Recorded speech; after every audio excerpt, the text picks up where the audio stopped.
কয়েকটা বিষয় দেখবো। তার আগে এই ঘটনাটা যেটা পড়েছি ওটা একটু সংক্ষেপে বলি। আমরা সবাই মোটামুটি জানি ঘটনাটা এই, সেটা হচ্ছে মসি মারা গেছে। মসি মারা যাওয়ার পরে এখন নেতৃত্ব কাকে দেওয়া হয়েছে? সেটা হচ্ছে জিওসুকে দেওয়া হচ্ছে। জিওসু এখন বয়স কত? ঠিক আছে, ওটা বাইবেল স্টাডিতে আলোচনা করবো বা পরে আপনাদেরকে ভেঙে বলবো, কেন ওটা বলতে গেলে আরও অনেক সময় লেগে যাবে। তো জিওসুকে দায়িত্ব দেওয়া হচ্ছে। আর যখন জিওসুকে দায়িত্ব দেওয়া হলো, তারপরে জিওসু তাদেরকে নিয়ে কনান দেশে প্রবেশ করালেন। আর তারপরে ঈশ্বর বললেন কি, তুমি সাহস করো, আমি তোমার সহবর্তী কখনো ছাড়বো না, কখনো পরিত্যাগ করবো না। অতি পরিচিত একটা ঘটনা। আর এইখান থেকে আজকে আমরা কয়েকটা বিষয় দেখব যেটা আমাদের জন্য অত্যন্ত প্রয়োজনীয়। এই 2026 সালে যে প্রত্যেকটা অনিশ্চয়তার সম্মুখীন আমরা হচ্ছি, সেগুলোকে আমরা যেন মোকাবিলা করতে পারি। প্রথম যে বিষয়টা আমরা দেখব, এবারে বাইবেলটা আমরা খুলে রাখবো এবং পদগুলোকে আমরা দেখবো এরকমভাবে। প্রথম বিষয় লেখা আছে, সদাপ্রভুর দাস মসির মৃত্যু হইলে পর। আর এখানে সদাপ্রভুর দাস মসি যে ঘটনাটা আমরা সকলে জানি, যে ইসরায়েল জাতিকে রক্ষা করার জন্য মসিকে তোলা হলো, সেখান থেকে 6 লক্ষ লোককে বের করা হলো। আর তারপরে মসি তাদেরকে কত বছর যাত্রা করিয়েছিলেন প্রান্তরে? শিওর 40 বছর। ওকে, ভেরি গুড, 40 বছর। তার মানে হচ্ছে পুরো যাত্রা, মানে এখান থেকে এখানে পর্যন্ত, মিশর থেকে কনান, পুরো যাত্রাটা একজনকে দিয়ে করানো হয়েছে। সেটা হচ্ছে মসি। আর তারপরে যখন এখানে নিয়ে আসা হলো, ওখানে একটা ছিল জেরিকোর, কি ছিল? জেরিকোর পাঁচিল ছিল। তার আগে ছিল জর্দান নদী। আর সেখানে গিয়ে দায়িত্বটা আরেকজনকে দিয়ে দেওয়া হলো। আর তার আগে যে ঘটনাটা ঘটেছিল সেটা তো আমরা অনেক সময় হজমই করতে পারি না। সেটা ঈশ্বর বললেন, তুমি পাহাড়ে ওঠো, আর ওটা তুমি এবার দেখো কনান দেশটা। আর তারপর যখন দেখলো দুগ্ধমতি প্রবাহিত দেশ, কত সুন্দর দেশ, আর তারপরে বললেন ঈশ্বর, তুমি এখানে ঢুকতে পারবে না। 40 বছর এত পরিশ্রম করার পরে এখন ঈশ্বর বললেন, তুমি কনানে ঢুকবে না, আর তুমি এই পর্বতে মরবে। আর সেখানে সে মরলো, কবর হলো। তারপরে দায়িত্বটা দেওয়া হলো কাকে? সেটা হচ্ছে জিওসুকে দায়িত্ব দেওয়া হলো। যখন জিওসুকে দায়িত্ব দেওয়া হলো, জিওসু তারপরে প্রবেশ করলেন এবং ইসরায়েল জাতিকে সেখানে নিয়ে গেলেন। প্রথম যে বিষয়টা সেটা হচ্ছে এই, ঈশ্বর মসিকে বলেছিলেন, কি বলেছিলেন? আমি আপনাদেরকে প্রচার করেছিলাম, তুমি এখান থেকে ওঠো। মনে আছে আপনাদেরকে? মসি বলেছিলেন, তোমার শ্রীমুখ যদি আমার সঙ্গে না যায় তাহলে আমাদের। তো ঈশ্বর কি বলেছিলেন? তুমি এখান থেকে এদেরকে নিয়ে যাও। কোথায় যাও? কনানে যাও। তারও আগে যখন মসি শ্বশুরের সঙ্গে ছিল, জেঠোর সঙ্গে, জানেন তো, শ্বশুরের সঙ্গে ছিল, জেঠোর সঙ্গে বউ বাচ্চা নিয়ে সেখানে সুখে ছিল। আর তারপরে ঈশ্বর সেখান থেকে তাকে ডেকে আনলেন। আর ডেকে এনে যে দায়িত্বটা দেওয়া হয়েছিল, দায়িত্বটা কী দেওয়া হয়েছিল? সেটা হচ্ছে মিশর থেকে কনান পর্যন্ত নিয়ে যাওয়ার দায়িত্ব তোমার আছে। এখন মিশর থেকে কনানের গেট পর্যন্ত মসি এনেছে। আর মসির কোনো একটা কারণে বা ঈশ্বর তার পরিকল্পনা অনুযায়ী মসিকে তুলে নিয়েছেন। এখন যে দ্বিতীয়বার যেটা দায়িত্বটা কাকে দেওয়া হচ্ছে, সেটা হচ্ছে জিওসুকে। কিন্তু এখানে যে বিষয়টা হচ্ছে, ঈশ্বর প্রতিজ্ঞা কী করেছিলেন? যে তোমাদেরকে বন্দি দশা থেকে আমি কনান দেশে নিয়ে যাব। মাঝখানে নেতা মরে গেছে। নেতা মরে যাওয়া মানে এই না যে ঈশ্বর সকল কিছু ছেড়ে দিলেন আর বললেন এবার তোমরা জেলে যাওয়ার মতো চলে যাও, আমি আর দায়িত্ব নিতে পারবো না। ঈশ্বর সেটা করেন। ঈশ্বর কী করলেন? আবার দায়িত্বটা একজনকে দিলেন। প্রথম যে পয়েন্টটা সেটা হচ্ছে এই, যে ঈশ্বর তার যে প্রতিজ্ঞা কখনো তিনি ভোলেন না। নেতা আসবে, নেতা যাবে, যেটা আমি গতবারে বলছিলাম না, আমাদের মণ্ডলী 1956 সালের মণ্ডলী, কত পাদ্রী এসছে, কত পাদ্রী গেছে, মণ্ডলীর মতো একই ধারায় চলতে থাকে। তার কারণ এটা ঈশ্বরের কাজ আছে। তো ঈশ্বর মসিকে দায়িত্ব দিয়েছিলেন। মসি মারা যাওয়ার পর সেই দায়িত্বটা কাকে দিলেন? জিওসুকে। যখন জিওসুকে দায়িত্ব দিলেন, আপনারা কল্পনা করুন, যখন তারা মিশর থেকে বেরোচ্ছে তখন তাদের পুরুষদের সংখ্যা কত ছিল? 6 লক্ষ। তার মধ্যে 3 লক্ষ যদি বিবাহিত হয়, তাহলে আরও তাদের মধ্যে প্রত্যেকে যদি 4টে করে বাচ্চা থাকে, যদি আমরা ভাবি, তার কারণ তখনকার দিনে হামদো হামারে তো গল্প চলতো না। হামদো কতগুলো আমরা জানি না, 4-5টা বাচ্চা হতো। তো যদি ওটা হয় তাহলে বাচ্চা কাচ্চা মেলে কত লোক হতে পারে? বিশেষ করে যখন এই ঘটনাটা ঘটছে, তখন যারা বাইবেল বিশেষজ্ঞ তারা বলছে প্রায় 30 লক্ষ লোক যখন জিওসুকে দায়িত্বটা দেওয়া হচ্ছে। আপনি ভাবুন, কোনো একটা মণ্ডলীর 100 থেকে 150 লোককে সামলাতে পাদ্রী পুরোহিত কমিটির মাথা চুল উড়ে যায়। আন্টি কতদিন ধরে চেষ্টা করছে মিটিংয়ে একটা ডেট ফিক্স করার জন্য, ডেট আর ফিক্স হচ্ছে না। তার কারণ একজনের হয় তো আরেকজনের হয় না।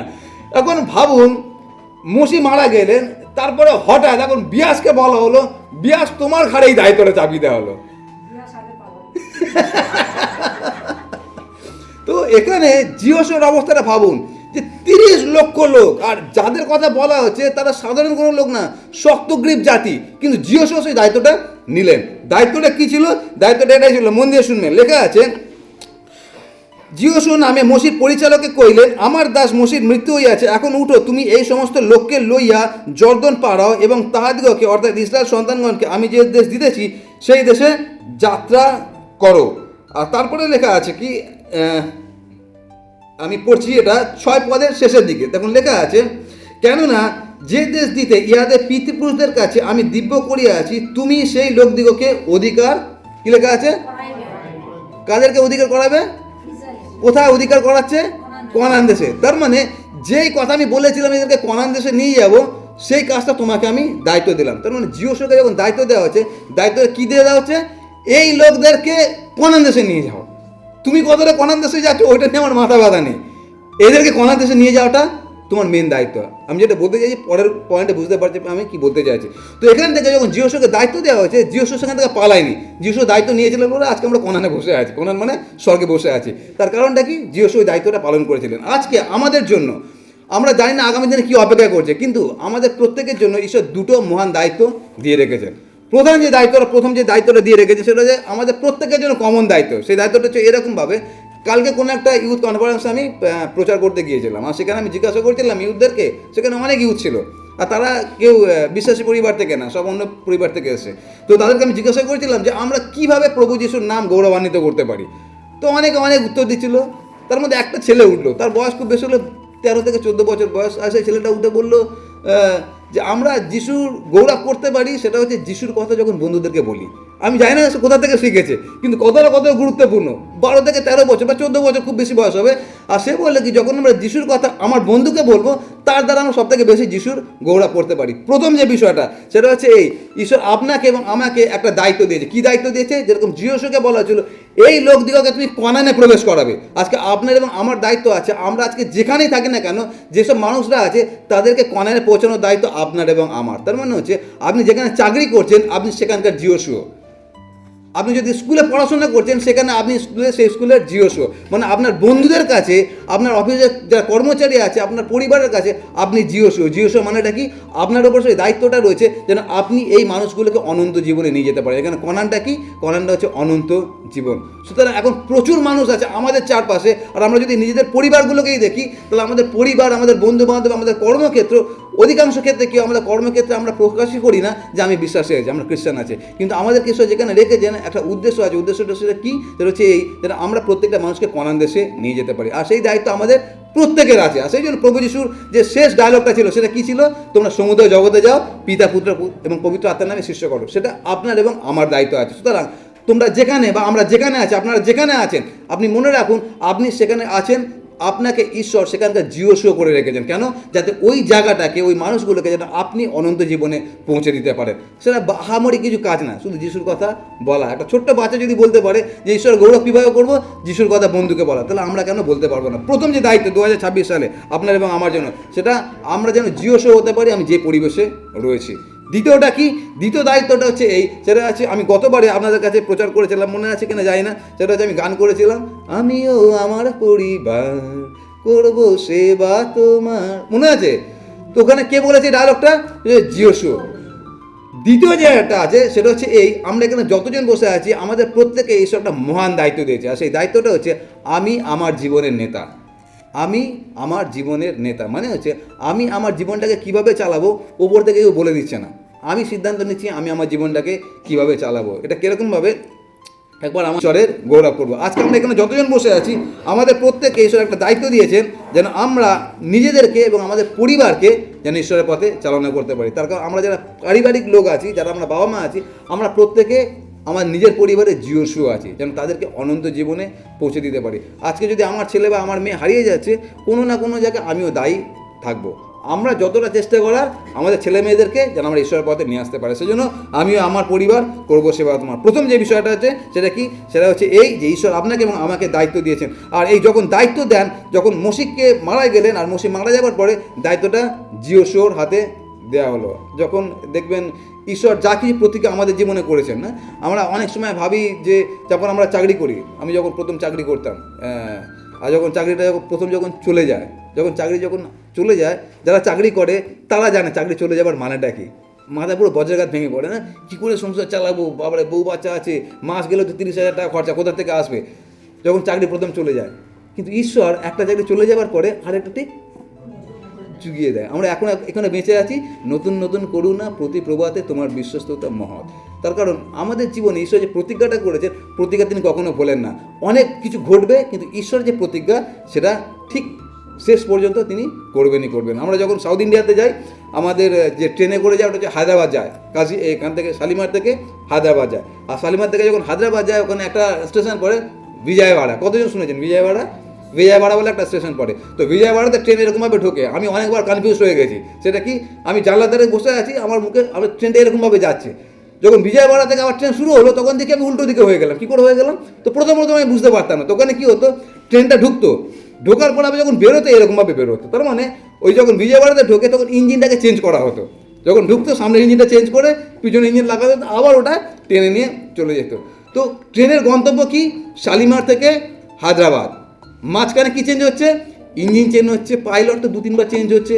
ইঞ্জিন চেঞ্জ হতে পারে, পাইলট চেঞ্জ হতে পারে, কিন্তু ট্রেনের গন্তব্য কখনো চেঞ্জ হয় না। আমাদের জীবনে অনেক কিছু পরিবর্তন হয়, কিন্তু আমাদের যে গন্তব্যটা ঈশ্বর স্থির করে রেখেছেন, সেই গন্তব্য থেকে আমাদেরকে কেউ হেলাতে পারে না, যদি আমরা ঈশ্বরের হাতটা ধরে থাকি। আর সেই জন্য প্রথম যে বিষয়টা সেটা হচ্ছে এই, যে ঈশ্বর আপনাকে এবং আমাকে যে দায়িত্বটা দিয়েছে, সেই দায়িত্বটা যেন আমরা সঠিকভাবে পালন করি। দ্বিতীয় যে বিষয়টা রয়েছে সেটা অত্যন্ত গুরুত্বপূর্ণ আমাদের জন্য। আবার দেখবেন আমি পড়ছি, লেখা আছে এরকমভাবে, 2 পদ আমি পড়ছি, লেখা আছে 1 পদ থেকে আবার পড়ি। সদাপ্রভুর দাস মসির মৃত্যু হইলে পর সদাপ্রভু নুনের পুত্র জিওসীয় নামে মসির পরিচারকে কইলেন, আমার দাস মসির মৃত্যু হইয়াছে। আর তারপরে কথাটা কি লেখা আছে? এতক্ষণ কি বসেছিল? এউটা মানেটা কি? এবার প্রস্তুত হও না, এইবার তোমার দায়িত্বটা তুমি নিজের কাঁধে নাও। তো এখানে যে কথাটা লেখা আছে, বাংলা কথাটা খুব সুন্দর লেখা আছে। কি লেখা আছে? ওঠো। আর উঠে কি করবে? আবার বসে যাবে? উঠে কি করবে? উঠে লেখা আছে যাও। আর এই যে যাও, এটা সাধারণ কোনো যাও না। যেমন আমার সঙ্গে যেরকম এই ডিসেম্বর মাসে প্রচুর আমি প্রচার করতে হচ্ছে। আমি গুনছিলাম কতগুলো প্রচার আমি সারা মাসে করেছি, 18-19টা হয়ে গেছে। তারপরে আরও প্রচার আমি গুনিনি আর কত প্রচার করেছি। তো ঈশ্বর ওরকম বলে, কমল নদী তুমি যাও, ভোরবেলা উঠে বাইক নিয়ে চলে যাও। কালকে তো সকালবেলায় কনকনে ঠিক ঠান্ডা, যখন আমি বাড়ি থেকে বেরোচ্ছি বুঝতে পারিনি, যখন যাচ্ছি ওটা গ্রামের দিকে, আরে বাবরে পুরো কাঁপিয়ে দিয়েছে আমাকে।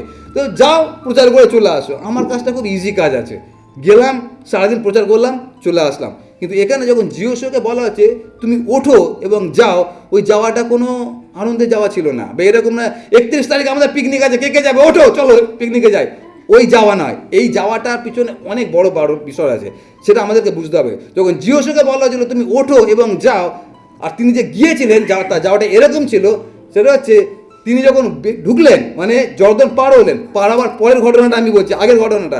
জর্দন পার হবার পরে জেরিকো পাঁচিল ভাঙলো, তারপরে যে ঘটনাটা হয়েছিল যে ওঠো এবং যাও, গিয়ে কী কাজ করেছিলেন? 3টে তিনি সামরিক অভিযান করেছিলেন। সামরিক অভিযান আপনারা জানেন, যখন যুদ্ধ লাগে সমগ্র সেনাবাহিনী, সারা দেশে যত সেনাবাহিনী আছে সকল কিছুকে নিয়ে ঘাঁটি গাড়া। তো 3টে তিনি সামরিক যাত্রা করেছিলেন। সামরিক যাত্রা মানে ধরুন 5টা রাজার সঙ্গে আমি যুদ্ধ করতে যাব, কতগুলো সেনা লাগবে আমি হিসাব করে দিলাম, সকল কিছুকে নিয়ে বেরিয়ে পড়লাম। একটা মানুষের জীবনে 3টে সামরিক যাত্রা করা সহজ বিষয় ছিল না। আর এই 3টে যে সামরিক যাত্রা করেছিল, তার মধ্যে 7 থেকে 10টা বড় যুদ্ধ হয়েছিল। আর বড় যুদ্ধগুলো কোনোদিন যদি সম্ভব হয় আপনাদেরকে ডিটেলে বোঝাবো যে কী ঘটনাগুলো ঘটেছিল। 7টা থেকে 10টা বড় যুদ্ধ ঘটেছিল। 31টা রাজা তার কাছে পরাজয় স্বীকার করেছিল, আর তারপরে সে কনান দেশটাকে দখল করতে পেরেছিল। আজকে যে কনান দেশ, ওই কনান দেশ এমনি হয়নি। জিওসও সেখানে কি করেছিল? যুদ্ধ করেছিল। ঈশ্বর কি বলেছিলেন? ওঠো আর যাও। কি করতে যাও? যুদ্ধ করতে যাও। আজকে আমরা যারা খ্রিস্টান বিশ্বাসী আছি, ভয়ের মধ্যে কুঁকড়ে আছি, আমাদের জন্য ঈশ্বরের একটাই কথা, সেটা কি? তোমরা ওঠো এবং যাও। সান্ত্বনার বাণী কি? তাহলে তুমি উঠবে এবং যাবে, তুমি একা নেই, তোর তোমার সঙ্গে আমি আছি। আর সেটা আমরা সব থেকে ভালো দেখতে পারি জেরিকোর ওয়ালটা দিয়ে। ঈশ্বর প্রথমে দৃষ্টান্ত দিয়ে দিলেন, সেটা কি? দেখো আমি তোমার সঙ্গে আছি। প্রমাণটা কি? জেরিকোর ওই দেওয়াল যদি আমি ভেঙে দিতে পারি, যদি ভীমরুলের মাধ্যমে আমি শত্রুদেরকে হারিয়ে দিতে পারি, তুমি ভয় কাকে পাবে? ওই কথা আপনার এবং আমার জন্য আজকে প্রযোজ্য আছে। আমরা অনেককে, আমরা 2025 সালে যে ঘটনার মধ্যে দিয়ে গিয়েছি, এখনও পর্যন্ত আমরা হতাশা নিরাশা আমাদের মধ্যে থেকে এখনও বেরোচ্ছে না।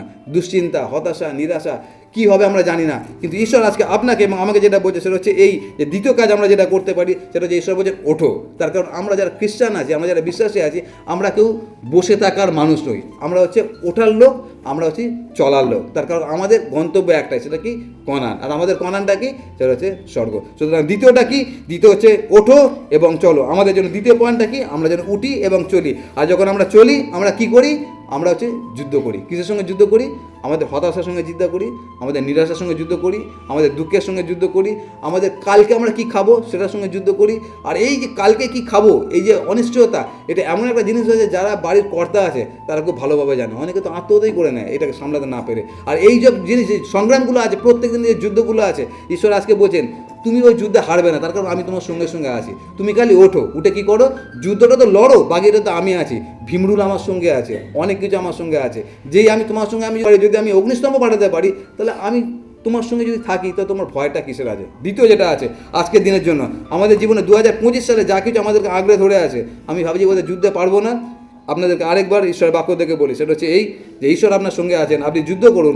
আর তারপরে যে ঘটনাটা ঘটবে, 3 নম্বর ঘটনা অত্যন্ত গুরুত্বপূর্ণ। সেখানে লেখা আছে 3 নম্বর পয়েন্ট, 3 নম্বর পদ লেখা আছে, যে সকল স্থানে তোমরা পদার্পণ করিবে আমি মোশিকে যেমন বলিয়াছিলাম তদনুসারে সেই সকল স্থান তোমাদিগকে কি লেখা আছে, কি লেখা আছে? আরেকবার পড়ুন, জোরে জোরে পড়ুন।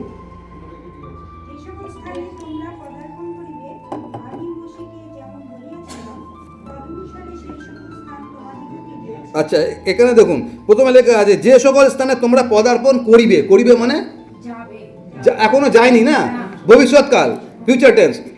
যেখানে যেখানে তুমি পদার্পণ করবে, তাহলে পরের কথাটা কি হওয়া উচিত ছিল? তুমি পদার্পণ করবে আর তারপর আমি তোমাকে, তুমি আসবে তবে আমি তোমাকে দেবো, তাই তো? আমি হয়তো পল্লবীকে বললাম, পল্লবী তুমি আমার বাড়িতে আসো, তোমাকে আমি একটা বই দেবো। তো বইটা তখনই না দেবো যখন তুমি বাড়িতে আসবে। তো তোমাকে যদি আমি বললাম পল্লবী তুমি আমার বাড়িতে আসো, তোমাকে বইটা দিয়ে দিয়েছি, তুমি জিজ্ঞাসা করবে না আঙ্কেল কোথায় দিয়েছেন? আগে তো আসি তারপরে তো দেবো। এখানে এই ছোটো ছোটো শব্দগুলোর অনেক মানে আছে। এখানে বলা হচ্ছে, জিওসকে বলা হচ্ছে তুমি যাও। আর যখন বলা হচ্ছে তুমি যাও, লেখা আছে যে সকল স্থানে পদার্পণ করিবে আমি মোশিকে যেমন বলিয়াছিলাম তদনুসারে সেই সকল স্থান তোমাদিগকে অলরেডি তিনি দিয়েছেন। এটা এরকম যে বাবা কলকাতায় থাকে আর তারপরে তার ছেলে থাকে আমেরিকায়, আর বাবার যে শ্বশুরমশাই সে অলরেডি মারা গেছে, বাবা এখন একা আছে এখানে কাজ করে, ঠিক আছে? তো পাদিবাবু মারা গেছে, আর পাদিবাবু অনেক সম্পত্তি ছিল, তার বাড়ি ছিল, গাড়ি ছিল, আরও অনেক সম্পত্তি ছিল। তো সব সম্পত্তি ছেলের নামে লিখে দিয়ে চলে গেছে। ছেলে কোথায় থাকে? সে ছেলেকে আমেরিকায়। তো ছেলে জানতে পেরেছে যে বাবা আমার নামে ওটা লিখে দিয়ে গেছে, কিন্তু ওটাকে নেবার জন্য ছেলেকে কি করতে হবে? যতক্ষণ আসছে ততক্ষণ নিতে পারবে না।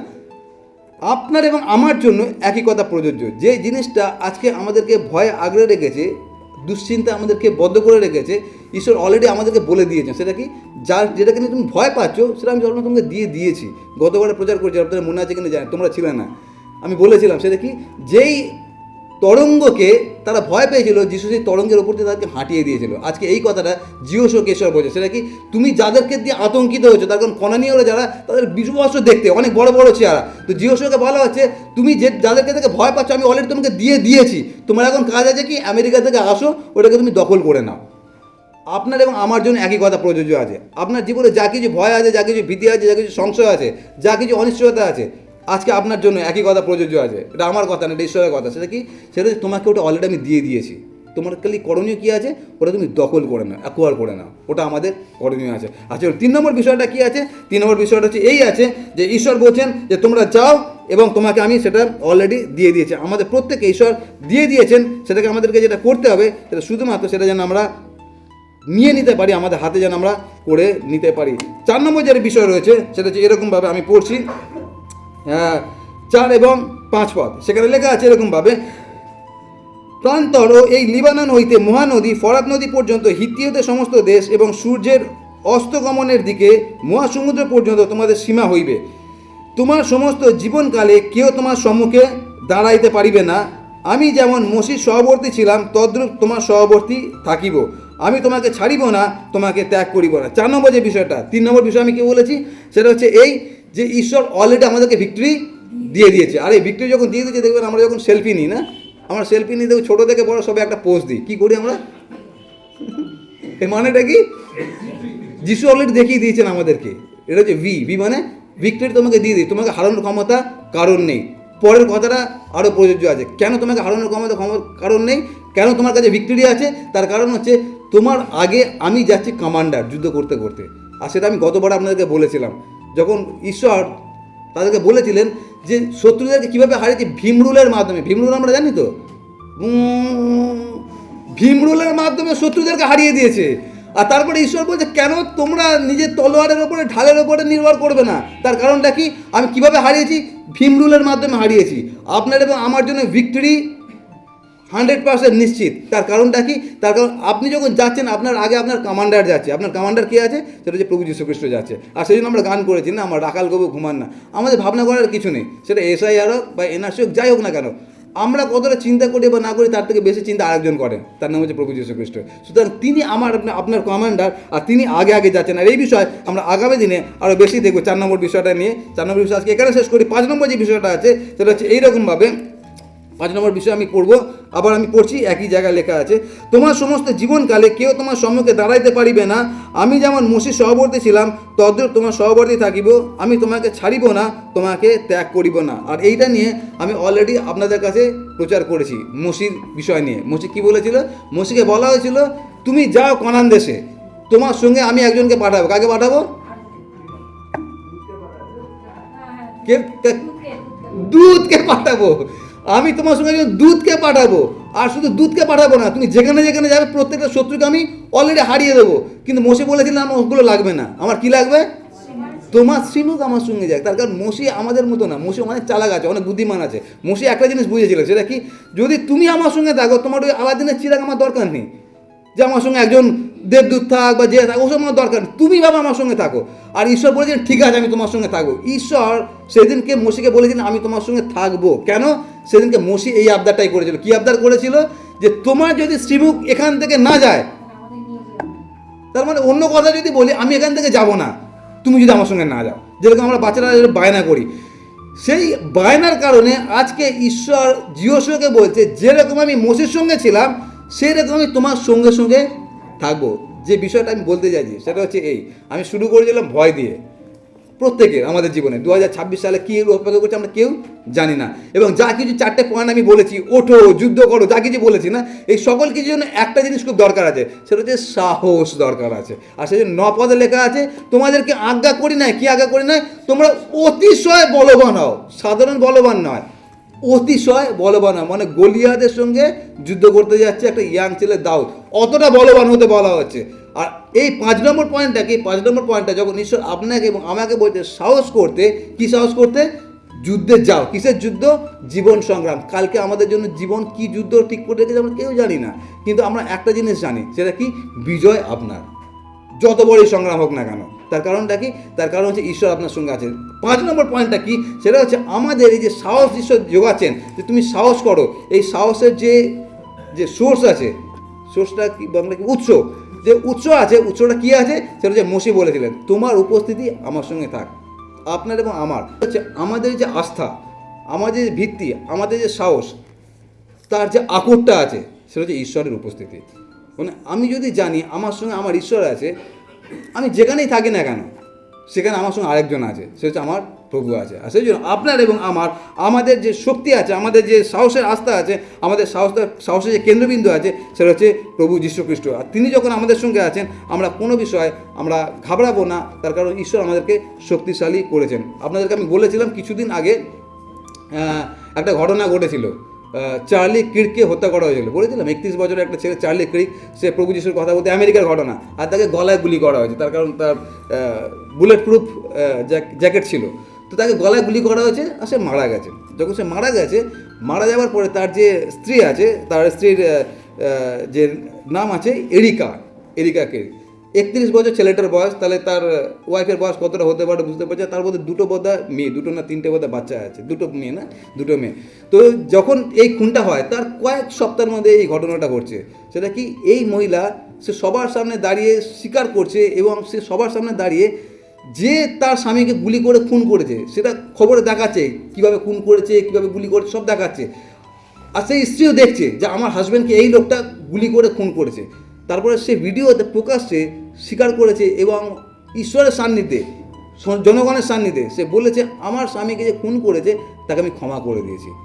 কী করে এতটা শক্তি হয়, এতটা সাহস কী করে হয় যে তার স্বামীকে গুলি করে খুন করলো, ভিডিওতে আমি দেখতে পাচ্ছি আমার স্বামীকে খুন করছে, তাকে মুখের সামনে বলতে পারে আমি তোমাকে ক্ষমা করে দিলাম। এই যে সাহস, এই যে শক্তি, এটা শুধুমাত্র তখনই পাওয়া যায় যখন যিশু আপনার মধ্যে থাকে। আমরা অনেক কিছুকে অতিক্রম করতে পারি যদি এই ক্ষমতাটা আমাদের মধ্যে থাকে, যেই ক্ষমতার দ্বারা এই মহিলা এখন সেটাকে অতিক্রম করতে পেরেছে। আমরা অনেক সময় আমাদের জীবনে অনেক কিছু আছে, যে দ্বন্দ্বগুলো আছে, সমস্যাগুলো আছে, আমরা অতিক্রম করতে পারছি না। তার পিছনে একটা কারণ হতে পারে আমাদের সাহসটাই হচ্ছে না যে এত বড় আমার ক্ষতি করেছে, একে আমি কি করে ক্ষমা করতে পারি। আমরা ক্ষমা করতে পারি, তার কারণ যিশু যদি করতে পারেন আমরাও করতে পারি। আমাদেরকে ঈশ্বর এমন একটা শক্তি দিয়েছে যেটা চোখে দেখা যায় না, যেরকম ইলেকট্রিক চোখে আমরা দেখতে পাই না, ইলেকট্রিক খালি বুঝতে পারি, সেটা কি লাইটটা জ্বলছে। ইলেকট্রিক ক্ষমতা কি, যদি তারটাকে ছিঁড়ে হাত দিই তখন আমি বুঝতে পারবো তার ক্ষমতাটা কি। আপনার এবং আমার মধ্যে এসে অলরেডি ক্ষমতা দিয়ে রেখেছেন, সকল কিছু ক্ষমতা, যা কিছু আমাদের সামনে যুদ্ধ আছে সেগুলোকে অতিক্রম করার জন্য খালি ওটাকে অ্যাপ্লাই করতে হবে, তার কারণ বিজয় অলরেডি তিনি দিয়ে দিয়েছেন। সুতরাং 5 নম্বরটা কি, 5 নম্বর হচ্ছে আমাদের যে ক্ষমতার যে আকর আছে, কেন্দ্রবিন্দু আছে, সেটা হচ্ছে প্রভু যীশু খ্রিস্ট। আর সেই জন্য আমরা সকল কিছুকে আমরা অতিক্রম করতে পারি, আগামী দিনে যা কিছু অপেক্ষা করছে আমাদের জন্য সেটাকে আমরা অতিক্রম করতে পারি। আর এই যা কিছু আমি পয়েন্ট বললাম, 5টা পয়েন্ট, এই 5টা পয়েন্ট তখনই কার্যকারী হবে যেরকম লেখা থাকে না, কন্ডিশন অ্যাপ্লাই।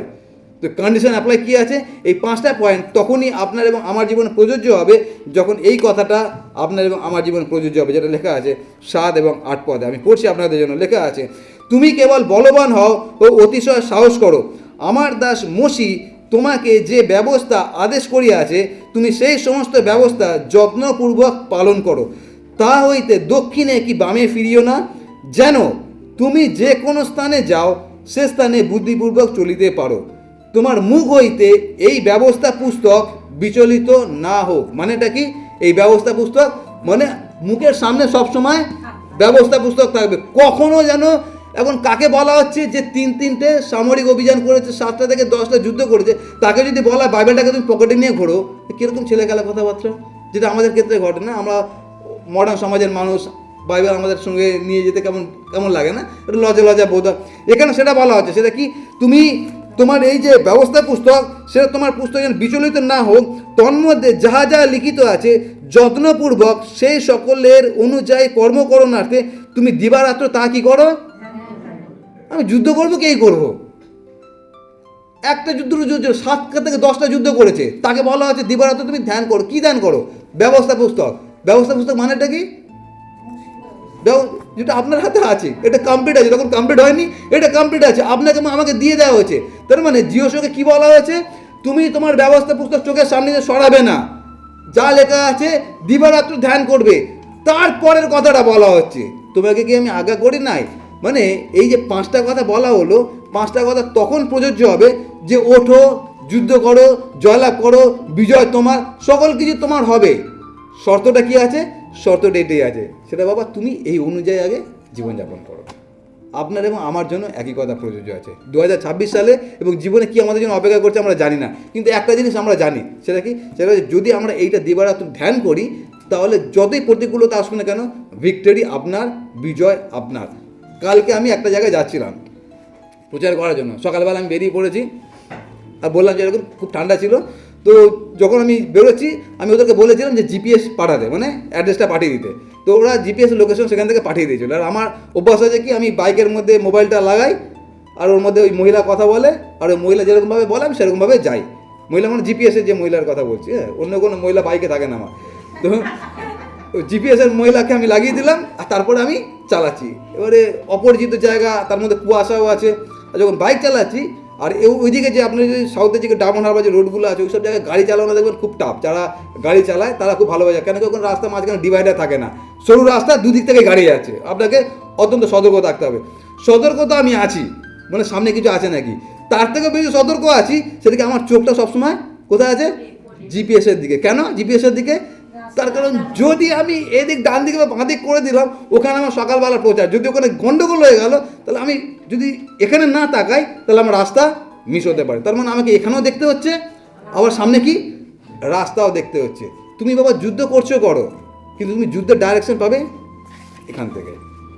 জীবনে তুমি ব্যস্ত হতে পারো, অনেক তোমার ব্যস্ততা, কিন্তু তোমার ওই ব্যস্ততার মধ্যে তোমাকে কাটিয়ে পাস করার জন্য তোমাকে যে ম্যাপটা দেওয়া হচ্ছে, জিপিএস দেওয়া হচ্ছে, এটা হচ্ছে জীবন্ত জিপিএস আমাদের প্রত্যেকের হাতে দেওয়া হচ্ছে। কিন্তু দুঃখজনক বিষয় কি, আমরা এতটাই ব্যস্ত যে জিপিএসের দিকে দেখারই আমাদের সময় থাকে না, আর ওই জন্য আমরা ধাক্কা খাই, অ্যাক্সিডেন্ট হয়, তারপর হায় কেন এটা হলো। তার কারণ অলরেডি জিপিএসে বলা হয়েছিল যে তুমি সোজা যাবে, ডান দিকে যাবে না, ডান দিকে টান নিয়েছি, অ্যাক্সিডেন্ট হয়ে গেছে। আপনার এবং আমার জন্য একই কথা প্রযোজ্য, সেটা হচ্ছে জিওসোকে যখন বলা হয়েছিল তুমি যাও, জিওসোর হাতে এই জিপিএস ধরিয়ে দেওয়া হয়েছিল, তুমি এটা ফলো করো, তোমাকে আটকানোর ক্ষমতা কারণ নেই। তারা কনান দেশে পুরোটাকে তারা দখল করতে পেরেছিল, আর সেখানে ঈশ্বর যুদ্ধ করেছিল আপনার এবং আমার জন্য। ঈশ্বর আগে আগে থাকবেন, কিন্তু আমাদেরকে যেটা করতে হবে এইটাকে যেন আমরা প্রাধান্য দিই। আমি জানি না 2025 সালে আমরা কতজন এইটাকে প্রাধান্য দিয়েছি। এটা হচ্ছে আমাদের লাইফ জিপিএস, এটাকে কখনো অবহেলা করবেন না। যদি জীবনে ভিক্টরি চান, যদি বিজয় চান, এই জিনিসটাকে প্রাধান্য আমরা যেন দিই, দিবারাত্র যেন এটা নিয়ে আমরা ধ্যান করি। আসুন আমরা প্রার্থনা